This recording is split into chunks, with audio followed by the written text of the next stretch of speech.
Doctor Khandakar Abdullah Jahangir রাহিমাহুল্লাহর পছন্দের ভালোবাসার মানুষ, স্যারের বন্ধুতুল্য মানুষ। তার এলাকা, এলাকার মানুষের যে সুন্দর আখলাক আছে, তারা যে শৃঙ্খলা বোধ তাদের মধ্যে আছে, এটা মাহফিলের দিকে তাকালে বোঝা যায়। মাশাআল্লাহ, আল্লাহ আমাদের সবাইকে মাহফিলে যে আচরণটা আমরা দেখাচ্ছি বাজারেও সেটা করার তৌফিক দান করুন। প্রথম প্রশ্ন, আমাদের এলাকা সুন্দরবনের তীরবর্তী এলাকা। এখানে প্রায় সময় বাঘ এসে মানুষকে ধরে নিয়ে যায়। কোনো ব্যক্তিকে বাঘে ধরে নিয়ে গেলে তার স্ত্রীকে বাঘ বিধবা বলা হয়। সমাজে তাকে অপয়া মনে করা হয়, ভিন্ন চোখে দেখা হয়। এ বিষয়ে কিছু বলবেন? ভাইরা আমার, এটা নতুন একটি টার্ম, নতুন একটা নামের সাথে আমরা পরিচয় হলাম। আমার জীবনে এটা আমি আগে শুনি নাই যে বাঘ বিধবা বলতেও কিছু আছে। আপনাদের এলাকায় আছে আসলে এই টাইপের কিছু আছে? এটা তো আগে কখনো শুনি না আমি, যাই হোক নতুন করে জানলাম, জানার কোনো শেষ নাই। যেহেতু মাহফিল স্থলের খুব কাছেই সুন্দরবন, খালের অপর প্রান্তেই সুন্দরবন, অতএব বাঘ আপনাদের এলাকায় অনেক সময় ঢুকে পড়ে, হামলা করে গরু ছাগলের উপরে, মানুষের উপরে। কোনো মানুষকে যদি বাঘ থাবা দিয়ে ধরে নিয়ে যায় বা মেরে ফেলে, তার স্ত্রীকে বাঘ বিধবা বলুক আর অন্য যে কোনো নাম বলুক, যদি তার স্ত্রীকে অপয়া মনে করা হয়, যদি মনে করা হয় কুফা, সে মানুষ ভালো না, সেজন্য তার স্বামীকে বাঘে খেয়ে ফেলছে, এরকম যদি কেউ মনে করে, তাহলে সে কবিরা গুনাহে লিপ্ত। এবং এটা ভয়ঙ্কর একটা অপরাধ। আমরা এতক্ষণ মানুষের অধিকারের কথা বলছিলাম। একজন নিরপরাধ মানুষকে যদি আপনি অপরাধী বলেন, তাহলে কি তার অধিকার নষ্ট হয় না? হয় না? কোন মানুষকে যদি আপনি খারাপ বলেন অথচ সে খারাপ না, তাহলে আপনি তার অধিকার নষ্ট করলেন।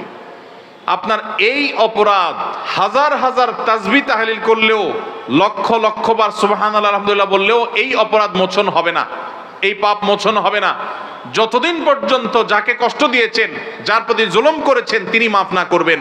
ভাইরা আমার, একজন নারী, একজন মহিলা তার স্বামীকে যদি বাঘে থাবা দিয়ে নিয়ে যায় বা মেরে ফেলে, তার সবচাইতে বেদনাদায়ক অধ্যায় এটা।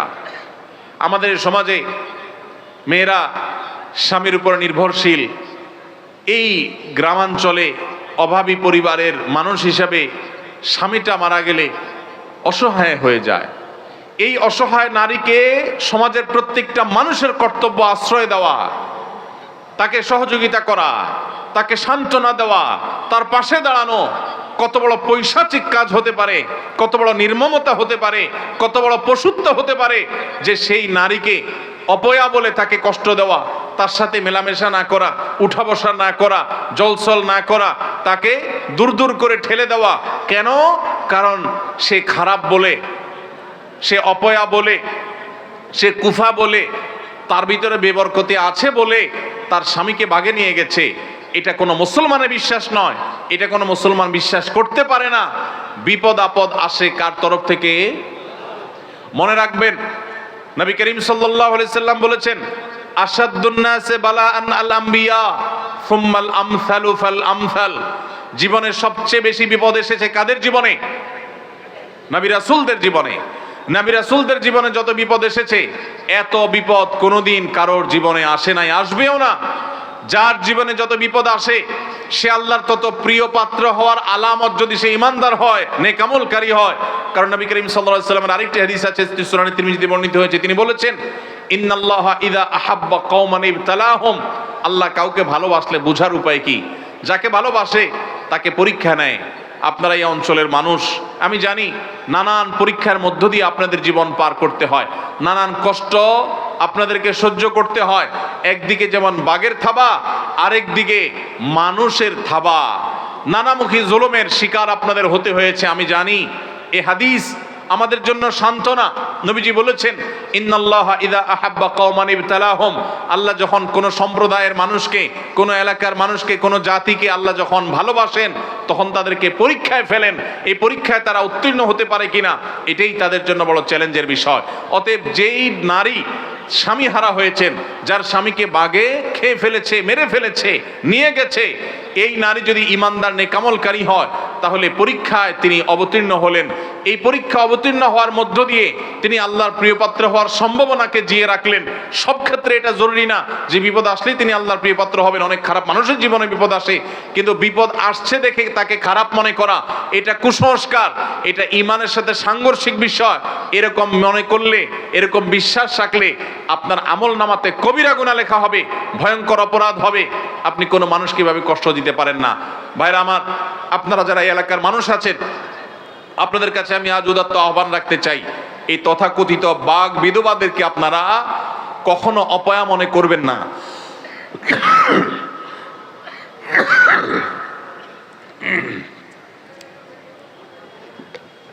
কখনো তাদেরকে দূরে ঠেলে দিবেন না, তাদেরকে দূর দূর করবেন না, চেষ্টা করবেন তো ইনশাআল্লাহ। এই নারীদেরকে সম্ভব হলে সান্ত্বনা দিবেন, সম্ভব হলে তাদেরকে আশ্রয় দিবেন, তাদেরকে আপন করে নেবেন, তাদেরকে বুঝাবেন আমাদের সমাজে শুধুমাত্র এই বাঘ বিধবাই নয়, অনেক নারীরা আছে যারা তাদের স্বামী কোনোভাবে মারা গেলে মনে করা হয় এই মহিলা ভালো মানুষ না, কেন তাহলে তোমার স্বামী মারা গেল। কোন স্বামী মারা যাওয়ার সাথে কোনো মহিলার ভালো বা খারাপ মানুষ হওয়ার কোনো সম্পর্ক নাই। ভালো মানুষের জীবনে বিপদ আসে না, বরং আরো বেশি আসে। অতএব এই কারণে যে কুসংস্কার সমাজে আছে এটা আমাদের দূর করতে হবে। আল্লাহ আমাদেরকে তৌফিক দান করুন। দোকানে খেয়ে টাকা মেরে দিলে পরবর্তীতে সেই টাকা ফেরত দিতে হবে কিনা? দোকানে খেয়ে যদি টাকা মেরে দেন সেই টাকা আর ফেরত দিতে হবে না, যদি দোকানদার আপনার বাবা হন। বাপের দোকান হলে সেটা আর ফেরত দেওয়া লাগবে না। প্রশ্নটা যেহেতু এমন স্টাইলে করেছেন যে দোকানদারের খেয়ে মেরে দিলে আর টাকা দিতে হবে কিনা, আবদারটা মামুর বাড়ির টাইপের হয়ে গেল। এই জন্য উত্তরটাও সেরকম দিলাম যে দোকানটা যদি বাপের হয় আর আপনি ক্ষুধার্ত ছেলে হন, তাহলে বাপের সম্পদ থেকে ছোট ছেলে হলে খেতে পারবেন। আবার যদি তাগড়া বড় বালেক ছেলে হয়ে যান তাহলে সেখানেও আপনাকে সেই টাকা দিতে হবে, মেরে খেতে পারবেন না। আমরা এতক্ষণ মানুষের হক সম্পর্কে আপনাদেরকে সতর্ক করার চেষ্টা করছিলাম কোরআন হাদিসের আলোকে। ভাইরা আমার, আমল অনেক বেশি করার দরকার নাই, অনেক বেশি ওয়াজ না শুনলেও চলবে, অনেক বেশি নফল আমল না করলেও চলবে।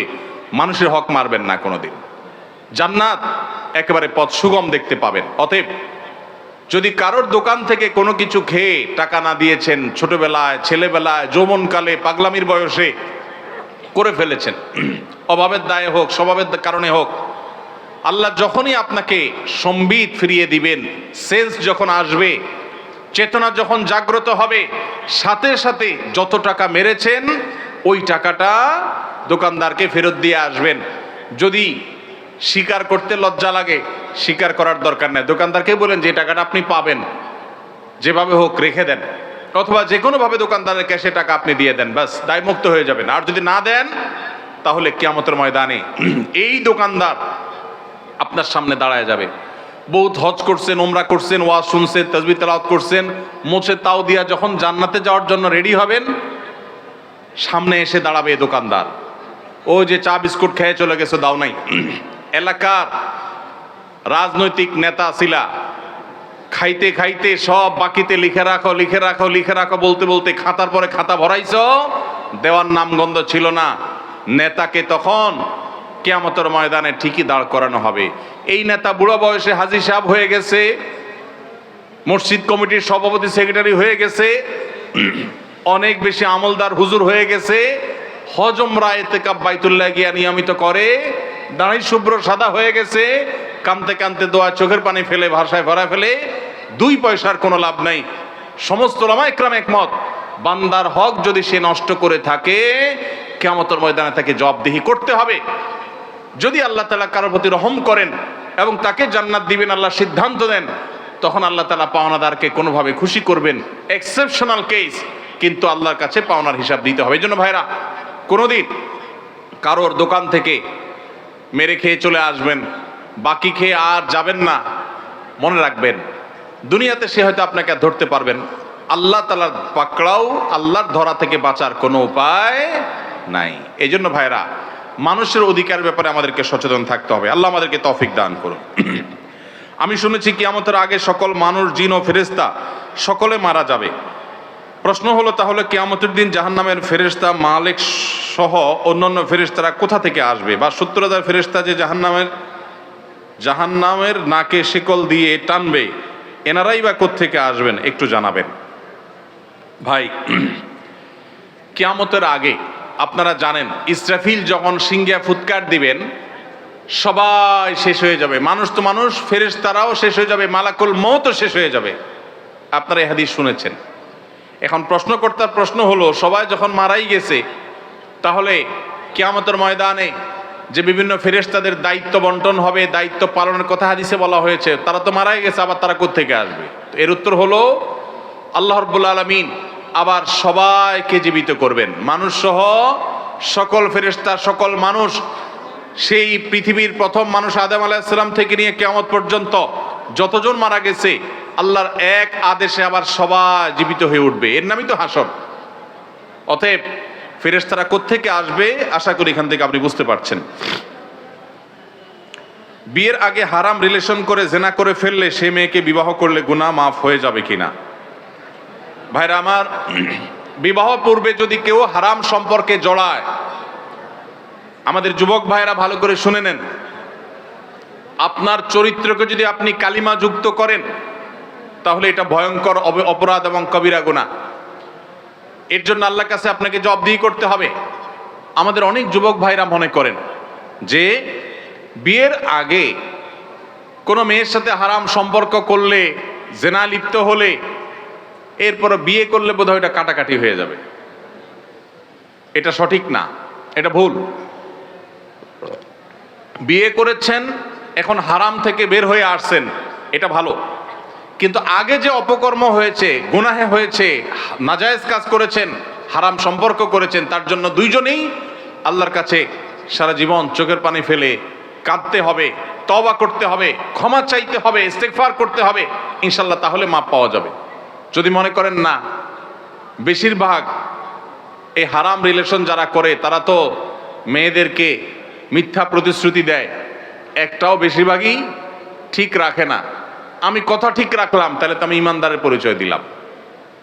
হ্যাঁ, আপনি কথা ঠিক রাখলেন, আপনি ভালো কাজ করলেন, কিন্তু আগে যে হারাম করেছেন, এই কথা ঠিকের কারণে সেগুলো মাফ হবে না। তার জন্য আল্লাহর কাছে আলাদা মাপ চাইতে হবে। এরপরে প্রশ্ন হলো, একটা কীটনাশক কোম্পানিতে আমি জব করি, প্রতি মাসে আমার স্যালারি হতে নির্ধারিত পার্সেন্ট কেটে নেওয়া হয়। যে অংশ প্রতি মাসে কাটে, সেই পরিমাণ অংশ কোম্পানিও আমার প্রভিডেন্ট ফান্ডে জমা রাখে। চাকরি শেষে আমার বেতন হতে কেটে নেওয়া জমাকৃত টাকা প্লাস কোম্পানির জমাকৃত অংশ বাদেও অতিরিক্ত অর্থ প্রদান করে। এখন আমার প্রশ্ন হলো, অতিরিক্ত প্রদানকৃত অর্থ সুদ হিসাবে গণ্য হবে কিনা? ভাইরা আমার, এটা খুব কমন একটা প্রশ্ন। সরকারি বেসরকারি বিভিন্ন প্রতিষ্ঠানেই এই নিয়ম আছে যে চাকরি যখন করবেন, বেতনের একটা অংশ কেটে রাখা হয়। এই টাকার সাথে আপনার চাকরিদাতা প্রতিষ্ঠান, সেটা সরকারি প্রতিষ্ঠান হোক আর বেসরকারি প্রতিষ্ঠান হোক, আলাদা কিছু প্লাস করে দেয়। অনেক সময় এটাকে সুদ বলেই দেয়। এটা মূলত সুদ হবে না, সুদের মধ্যে এটা পড়বে না। কেন পড়বে না? কারণ হলো, এই টাকাটা আপনি লোন হিসাবে নিয়েছেন এবং দেওয়ার সময় বাড়ায় দিয়েছেন। আপনার কাছ থেকে কোম্পানি বা সরকার লোন নিয়েছে, দেওয়ার সময় বাড়ায় দিয়েছে। ব্যাপারটা এরকম না। কুল্লু কারজিন জাররা নাফআন ফাহুয়া রিবা। লোন নিয়ে অতিরিক্ত দিলে সেটা রিবা হয়, সুদ হয়। এখানে সেটা হয় নাই। তাহলে কি হয়েছে? এখানে আপনি যা পেতেন সেখান থেকে আপনাকে কম দিয়ে রেখে দিয়েছে, কেমন যেন আপনার বেতনই কম দিয়েছে। দেওয়ার সময় অতিরিক্ত অংশ প্লাস করে দিয়েছে। এটা সুদের সংজ্ঞায় পড়ে না। আপনি তাকে কিছু দিয়েছেন, এর বিপরীতে অতিরিক্ত নিয়েছেন, এই গিভ অ্যান্ড টেকটা হয় না, আপনি দেনই নাই কিছু আসলে তারে, যার কারণে এটা সুদ হবে না। তবে হ্যাঁ, সরকারি চাকরিতে, বেসরকারিতেও থাকতে পারে। একটা নিয়ম আছে এখন, যে একটা পার্সেন্টেজের পরে বাধ্যতামূলক যেটা প্রভিডেন্ট ফান্ডে কাটা হবে, এর বাইরের যেটা আপনি ঐচ্ছিকভাবে কাটতে পারেন, সেটা যদি আপনি ইচ্ছাকৃত কাটেন এবং সেখানে অতিরিক্ত টাকা দেয়, তাহলে সেটা সুদ হবে। আর যেটা বাধ্যতামূলক কেটে নেওয়া হচ্ছে আপনার বেতন থেকে, আপনাকে দেওয়া হচ্ছে না, চাকরি ছাড়লে বা অবসরে গেলে তখন আপনাকে অতিরিক্ত দেওয়া হচ্ছে, এই অতিরিক্ত নেওয়াটা সুদ হবে না। এ বিষয়ে বাংলাদেশের প্রথিতযশা সব উলামায়ে কেরামে প্রায় একমত, কারোর কোনো ভিন্ন মত নাই। এরপর প্রশ্ন হলো, আমাদের এলাকায় ঘেরে মাছ চাষের প্রচলন আছে। মাছ চাষিরা যখন আড়তদারের কাছে মাছ বিক্রি করতে যান, তখন যেই পরিমাণ মাছ বিক্রি করেন,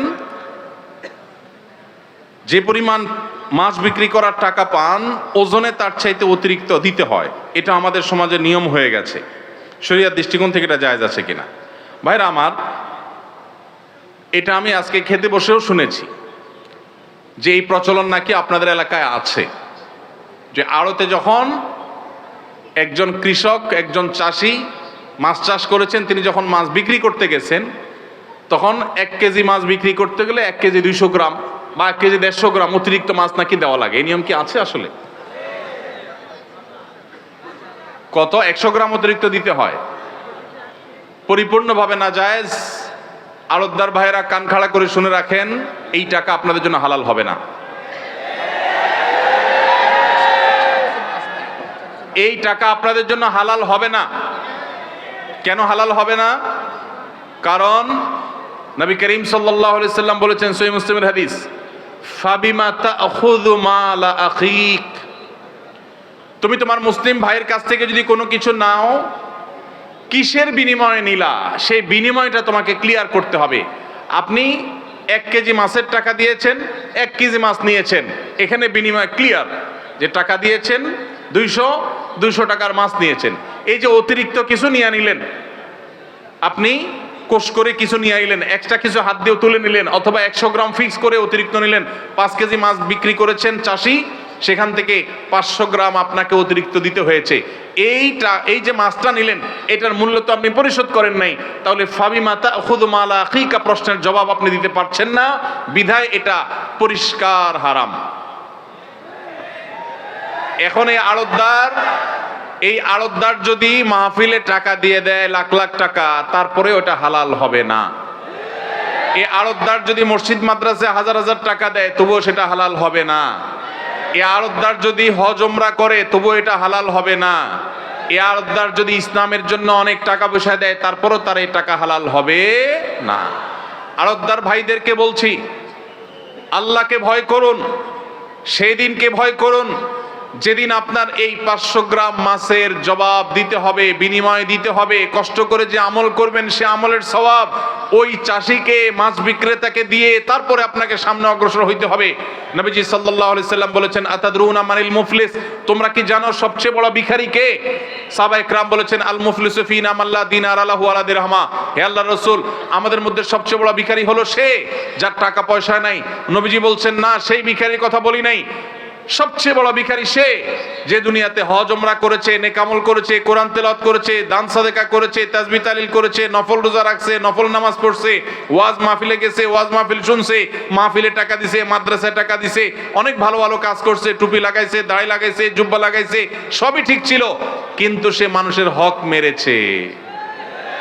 নবীজি বলেছেন, কিয়ামতের ময়দানে তার এই সমস্ত আমল নিয়ে সে যখন জান্নাতে যাওয়ার জন্য প্রস্তুত হবে, তখন তার সামনে তার ওই পাওনাদার মাছওয়ালা এসে বলবে, ভাই, তোমার কাছে প্রতিদিন 5 কেজি 10 কেজি করে মাছ বিক্রি করতে গেছি, 10 কেজির টাকা পরিশোধ করছো, মুঠ করে অতিরিক্ত মাছ যে নিছো, বা কেজিতে 100 গ্রাম করে যে অতিরিক্ত তুমি নিয়েছো, সেইটার বিনিময় তো আমি দুনিয়াতে পাই নাই। দুনিয়াতে নেওয়ার সিস্টেমও ছিল না, জুলুমের সিস্টেম। কৃষক এবং ভোক্তার মাঝে মধ্যস্বত্বভোগীরা ধ্বংস করে দিয়েছে সমাজকে, এবং অধিক মুনাফাখোরীরা তারাই হারাম কামাই করেছে। সেদিন ওই নেকামল নিয়ে যাওয়ার পরও আপনার সওয়াব তাকে দিয়ে তারপর আপনাকে জাহান্নামে যেতে হবে। ওই যে নেকামল করেছেন, এগুলো সওয়াব দিয়ে দিতে হবে। নবী সাল্লাল্লাহু আলাইহি সাল্লাম বলেছেন, এই ব্যক্তি হলো আসল ভিখারি, এই ব্যক্তি হলো আসল হতভাগা, কপাল পোড়া। আল্লাহ তাআলা আমাদের সবাইকে সেই হতভাগ্য থেকে বেঁচে থাকার তৌফিক দান করুন। সাতক্ষীরা জেলার আড়তদার ভাইয়েরা যারা আমাদের মাছ চাষী ভাইদের কাছ থেকে মাছ কিনে থাকেন, আমি আপনাদেরকে করজোড় করে আল্লাহর জন্য আপনাদের ভাই হিসাবে অনুরোধ করি, আল্লাহর জন্য এই হারামকে বর্জন করুন। এটা বর্জন করার জন্য বুকে সাহস দরকার হয়। ওই মাছ বিক্রেতা, মাছ চাষি ভাইয়ের 100 গ্রাম মাছ না নিলে আপনি মরে যাবেন না, আপনি মরে যাবেন না। কিন্তু এই 100 গ্রাম মাছের কারণে আপনার উপার্জনটা হারাম হচ্ছে। অনেক ব্যবসায়ী ভাইরা জানেন না। আমরা তাদেরকে আল্লাহর ভয়, আল্লাহর সতর্ক, এটার মাধ্যমে তাদেরকে সংশোধন হওয়ার আহ্বান করছি। ঠিক একই কাজ রাজশাহী এলাকার দিকে হয়। আমের সময়, আম বিক্রি করার সময় 10 কেজি আম বিক্রি করা হলো, 20 কেজি আম হলো, 1 মণ আম বিক্রি করা হলো। যারা কিনছে তারা অতিরিক্ত নেয়। যদি বলেন যে এখানে রিস্ক ম্যানেজমেন্টের ব্যাপার আছে বা রিস্ক মিনিমাইজের ব্যাপার আছে, যে আমি অতিরিক্ত নিলাম কেন, কিছু মাছ নষ্ট হবে, কিছু আম নষ্ট হবে, তো ওইটার দায় আমার, ওইটা বিক্রেতার না। বিক্রেতা আমার কাছে বিক্রি করে ফেলেছে, তার দায় শেষ। এরপর এটা যদি নষ্ট হয়, পচে গলে, তার দায় ক্রেতা হিসাবে আমার, ওইটা বিক্রেতার না। আপনি যে 100 গ্রাম অতিরিক্ত নিচ্ছেন, ঢাকায় যখন মাছ বিক্রি করেন তখন কি ক্রেতাকে 100 গ্রাম বাড়ায় দেন? তাহলে 100 গ্রাম কই যায়? নিজের পকেটে। ঠিক না বে ঠিক? হারাম এটা বোঝার জন্য পণ্ডিত হওয়ার দরকার নাই, কমন সেন্স হলেই যথেষ্ট। এখন কোন আড়তদার ভাই বলবেন সব আড়তদারই তো এই কাম করে, আমি একলা এটা করলে কি টিকবো? আপনি একা করেন। কেউ যদি শত্রুতা করে আল্লাহর জন্য, সে শত্রুতা সহ্য করেন, তাদেরকে বুঝান যে ভাই আমি হারাম খাইতে পারি না। আল্লাহ আমাদের ভাইদেরকে হেদায়েত দান করুন। হুজুর তো চলে আসছে।